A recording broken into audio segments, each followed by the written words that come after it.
Hi everyone, welcome to the next episode of Bones and Stones. Today we have a really exciting episode. It's going to be a bit longer than the normal, and that's partly because we have a really interesting topic to talk about. Joining us today, that's my child. My child will be screaming in the background today on this episode.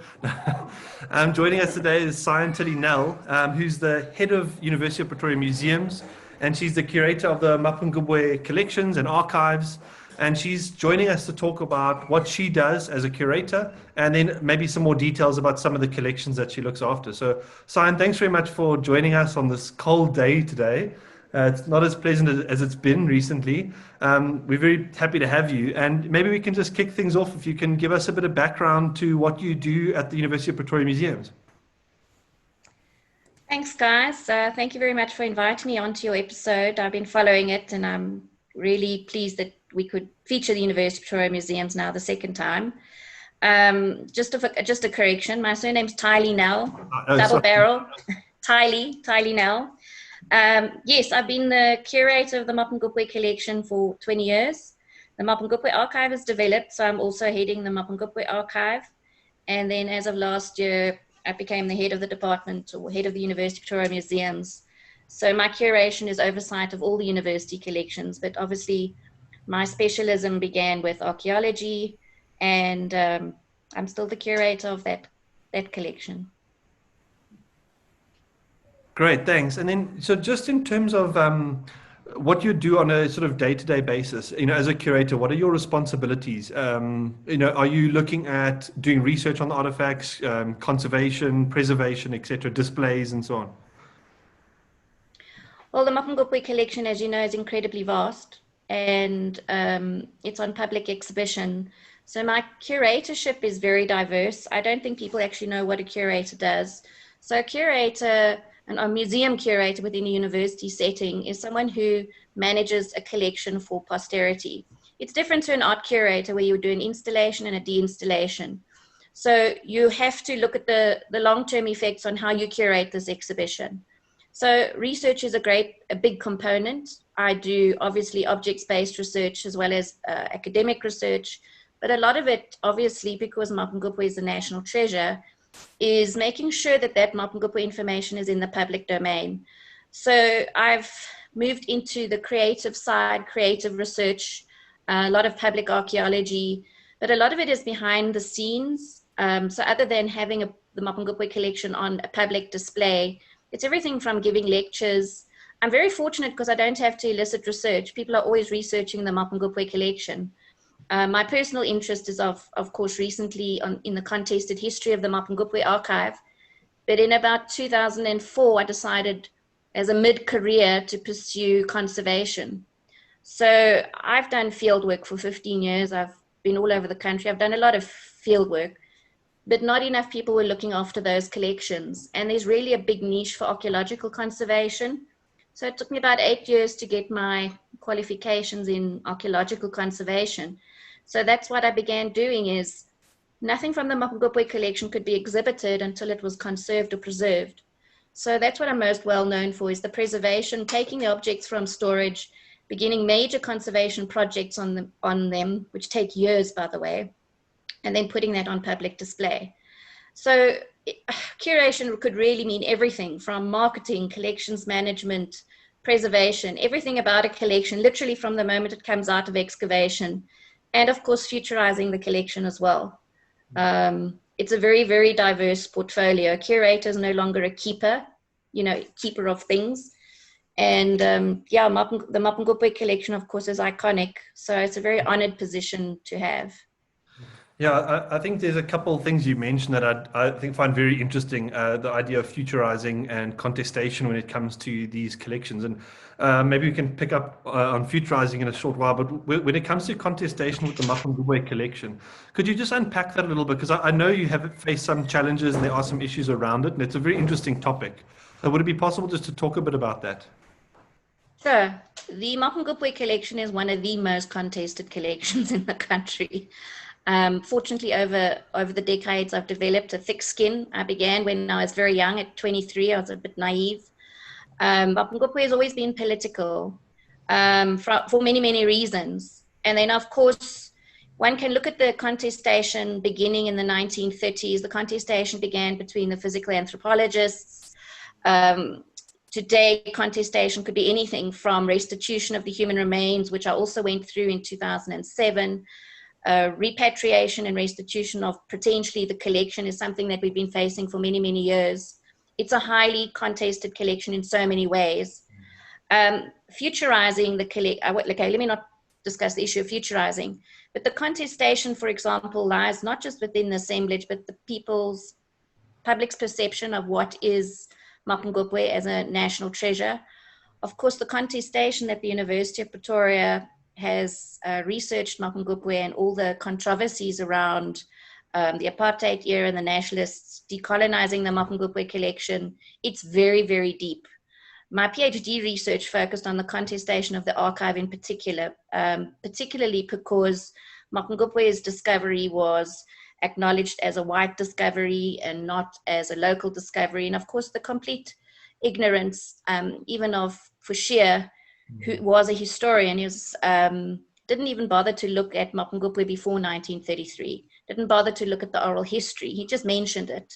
So, I mean, I can talk for hours on the contestation, but it's a living collection. There's a lot of contestation. Some people think it shouldn't be at a university. Some people think it shouldn't be at the site. It should be here. It should be there. Even just taking the exhibition to the British Museum in 2016, should the collection be leaving the country? These are all very difficult questions. I think, to put it mildly, my job is challenging, is really putting it mildly. It's very, very difficult.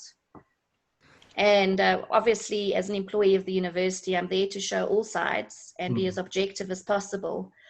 I think the university, maybe 20 years ago, we didn't want to engage as much with such deep debates as we do now. Cool. And sorry, I'm going to hand over to Matt Caruana. I see he's got a question. Yeah, thank you very much. This is a really fascinating topic. Just a very quick question. Can you maybe highlight what are some of the sort of cultural items that have come out of Mapungubwe? Because I suspect it's a very diverse range from this sort of Iron Age period. And if you could maybe specifically just touch upon, are there any specific items that are, say, more contested or more controversial than others in terms of this idea behind ownership and sort of connections to people today? Yes, sure. Look, so the Mapungubwe collection, there's a diverse assemblage of types of objects. So it's obviously iconic for its gold collection. We've got gold, iron, copper, every type of metal, ceramics, clay figurines, ceramic vessels. I think one in the past would always just look at the cultural artifacts and those associated with the burials. So I think perhaps one of the most contested objects would probably be those that were found together with the human remains, sort of the funerary wear. I don't look at the Mapungubwe collection in isolation. I don't see it as just a collection of archaeological material. Today, the Mapungubwe collection means everything from tangible to intangible. It includes the archives. It includes, of course, at the university and of course throughout the country, Mapungubwe is also well known for its paleontological period, the Stone Age period, as Tim researches. So it's actually anything and everything that's associated to the Mapungubwe cultural landscape.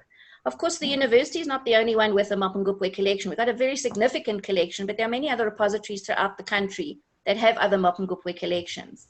The university's one has been the main focus because that which was declared as national heritage. And of course, people's perceptions of the university is now stewards, we were always custodians, but people did see us as keepers. Museums are seen as owners, but we don't own it. It belongs to the state, it belongs to the nation. I can't pinpoint any particular object. I'm sure if I ask anyone, they will say the rhino is the most contested object. That's not the case. People sometimes mistake the gold. They see its metallic value, and they don't see its intrinsic value.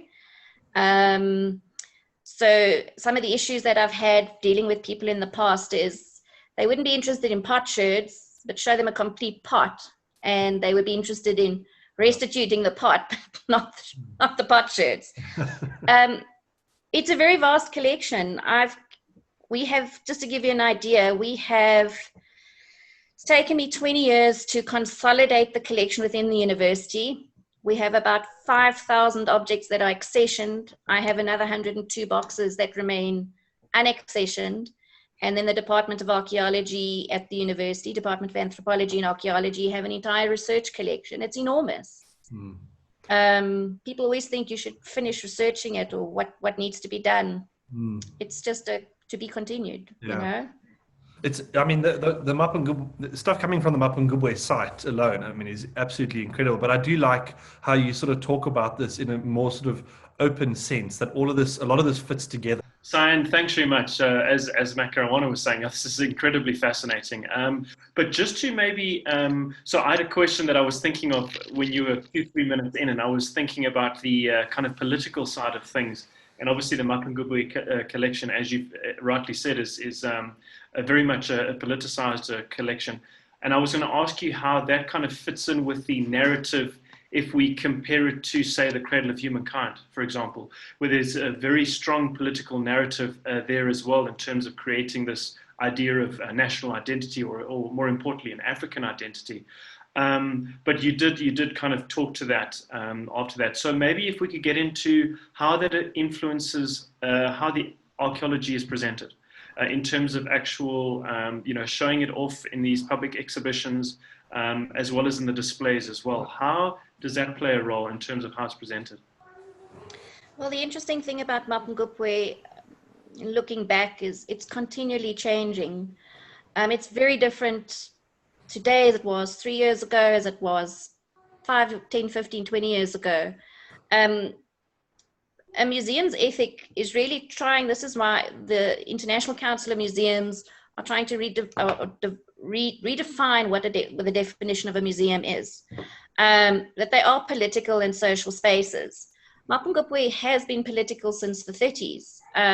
It rises and falls. It all depends on who is the governing state, depends on which aspect people want to focus on, which people want to focus on next. So in the beginning, as I began, the idea was a very small exhibition. It was just called the Sasol African Heritage Exhibition. There are very few archaeological museums in the country.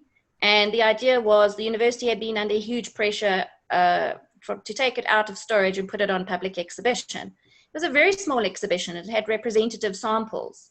The narrative was very archaeological at the time, but as you know, with all exhibitions or museums, you've got to constantly keep changing the narrative. This is also it's very expensive over time. So what I've moved to what we see currently is I'm showing more of the Mapungubwe collection, as you say, as an African legacy, not just an archaeological collection, because it's so much more than just an archaeological collection. So it's very different how I would have presented it 10 years ago to how I'm presenting it now. I never present the exhibitions or the way that I want. I'm always guided by what the community or what the audience want. And you can never please them, because you'll put something on display and then they'll say, oh, I'd like to see more ceramics. I'd like to see more gold. I'd like to see this. So you're constantly under public demand to show them what they can. So the ceramics exhibition, for an example, my curatorial style is always to focus on something from a preservation perspective, always bring in that historical aspect of the archive into an exhibition together with the archaeology. So for many years, I just focused on the site, focused on the artifacts. And then what Tim was saying is showing a more holistic picture. We're, of course, not the national park. We're not the World Heritage Site. So we're not there to tell the story of this is Mapungubwe as a natural landscape. But what does the university do, or how do we prepare this collection for the public to engage and public to learn, and of course for the students as a learning resource and a research resource? So I focus on the materiality of the objects. That is really from a conservation curation point of view. It's easier to curate a whole assemblage of ceramics or bone or organics, like the new National Treasures exhibition at the Javett Art Centre. It was really focused on the art of Africa. So the focus was on the materiality of the gold. But I don't ignore bringing across that information or the reinterpretation that you get from our tour guides about its context, the chronology, the typologies, the archaeological side, because your average person or your average visitor that comes through the museum either knows nothing about Mapungubwe, they have a bad conception of time frames. So what was happening in the rest of the world, putting it into context, what was happening in the rest of the world at the height of Mapungubwe. It's very complex, but you've got to continually keep changing it, because it's the ebb and flow of the politics of heritage in South Africa. And so it's never just about artifacts. It's really, that's why I say the collection. You mentioned to the members of the public, you talk about an assemblage, and people go, huh? They don't understand what an assemblage is. So it really taking the information, translating it into a creative and interesting narrative for people to understand. I hope that answers your question. With the Mapungubwe collection and Mapungubwe, the site and the kingdom as a whole, there's a really fascinating connection between perceptions of Southern Africa and of communities in Southern Africa in the past, and then the reality. You know, the idea that communities here were fairly simple, you know, subsistence-based farming and so on. But Mapungubwe shows a very politically complex and developing economic landscape that occurred, you know, way before people thought it was happening here, initially at least. So with regard to presenting the collection to people, is that something you have to engage with? Is that something that maybe people aren't interested in it because they expect it to be some simple, non-impressive collection? Or is it something that people are very aware of? People, in fact, are very aware of all these dynamics of Mapungubwe. That is why curating something, it has to never be one-sided. It's always a collective decision. The difficulty with the Mapungubwe collection is I'm the only curator. I don't have a team of curators to work with me. I work closely with the archivist, the exhibition designer, and of course, because I've been involved with the site and we developed the exhibition up at the World Heritage Site together with Sand Parks, I've excavated. I have a historical legacy. I've worked with the communities. It's very difficult to try and tell all sides of the story. And that's why having someone like Nicole, who's our interpretation officer, is so much beneficial, because everyone that walks into an exhibition space has a different experience. Even if you bring in students, so we don't cater just for archaeology students. We cater for visual art students, architecture, anatomy, even food sciences. Is to present it in a broad way as much as possible, but cover those basics: how, what, where, when, why, you know. So from an immediate first perception, this is what people are getting.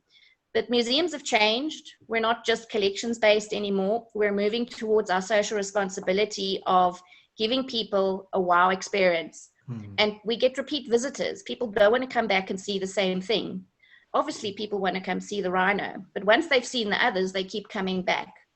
It's really difficult to strike a balance. And of course, you'll always get your critics and your naysayers, you know, that are never happy with what you do. But a lot of thought.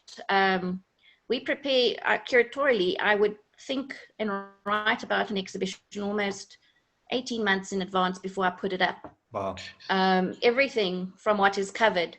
So having someone like an interpretive officer, we go through the whole IPOP theory. I'm not sure if she's mentioned it, but the IPOP theory is a reinterpretation theory to make sure that we cover those ideas of ideas, people, objects, the physical, the tangible, the intangible. And I think that is what a thoughtful curator should do, is to look at all those components. We don't always get it right, because one person will walk in and say, oh, you forgot this, and it's something that you might not have just expected. So curatorial work is continually adapting, and I value the opinion of whether it's from academics or students saying, hey, this would be nice. Have you thought about that? And as far as possible, we try and change it. And that's what we're continually doing. It's never a static exhibition. It never stays the same, ever. Thanks very much, Sian. I wanted to ask a question based on something you mentioned now. I suppose museums have to be dynamic and ever-changing. So I was going to ask, how important are those kind of temporary displays, those temporary exhibitions? Because as you said, when people come to a museum and they've experienced it once, they may not come back. But if people know that the university, or sorry, the museum is bringing out different content, different displays. You can then interact with different heritage material from the collection at different times. Then there's obviously, that adds, another reason to come back to see the collections. Yes, look, for years, the first 10 years of my career, I did 12 exhibitions all over the country. Everyone wanted a piece of the Mapungubwe collection. We did 12 temporary exhibitions a year. It's just becoming very, very expensive. I was doing something like 24 public lectures a year. It was very demanding. We couldn't move the collection so many times. It's literally been in every province at major exhibitions, but it put strain on the collection.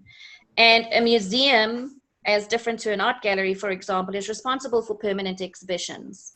So we were spending so much money putting up a temporary exhibition, and people were not getting the value of coming and then not seeing it again. So we decided, obviously because of financial constraints, the economic environment that we find ourselves in, is we rather spend a lot more time trying to put up a permanent exhibition of that material, because we have these collections permanently, and then change them and adapt them to the various needs and the various ebbs and flow, which is far better. Because a lot of work goes into putting up a temporary exhibition, and not everyone can see it in 3 months and then it's down again. I think the focus of a university museum is to keep that research interest and remain the public responsibilities to allow as many communities to come through. So yes, people come see the same exhibition, but they never see the same objects every time. We're constantly rotating. But I'm talking about the actual structure of the exhibition stays like that. But obviously has to change, but not too often, because it's an expensive exercise.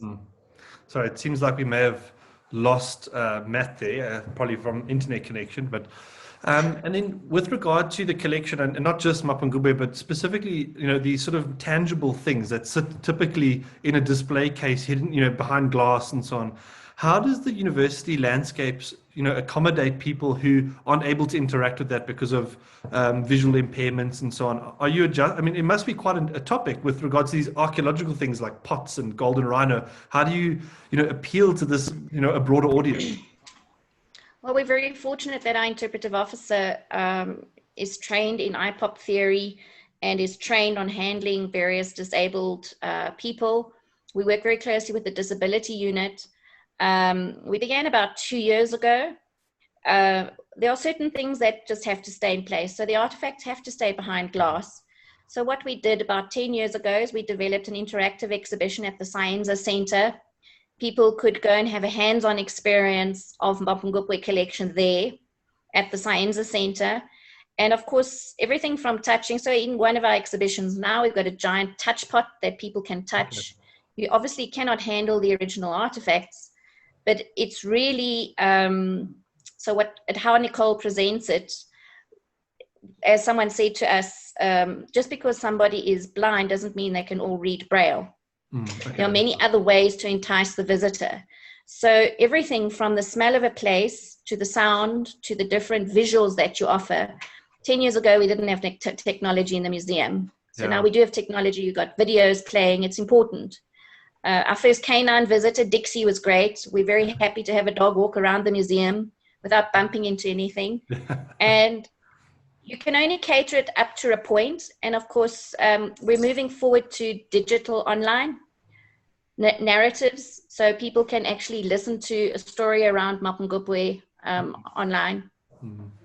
But it's difficult when you don't have a team of experts. That's why within the university, we're very lucky, because we can make joint partnerships with the disability unit, just to get different ideas on how we can approach it. Yeah, I guess in a way it makes us, the museum landscape, it completely alters it, and even the conversations around futurizing it changes the whole, the whole question around what is a museum and what should it reflect, who should it reflect, and so on. It's really interesting. Exactly. Well, I think, I'm not sure if there's any more questions, but that's been a really interesting chat. Thank you so much for joining us. It's certainly, like you said right at the onset, we aren't very aware of what a curator does, and also these different challenges that you face, which are really exciting actually when you think about it, all the nuance that you have to bring in. I'm sure at times you probably want to pull your hair out, but it's a really exciting field. So thank you so much for joining us. Apologies. I think let's just chalk up the screaming children to they were applauding you as we started the the interview, but they had just come back from school and I think it was bubbling over with excitement. So, but thanks so much for joining us. It was really interesting, and hopefully I'll get to see you on campus soon again. Thank you so much. Thank you for the invitation.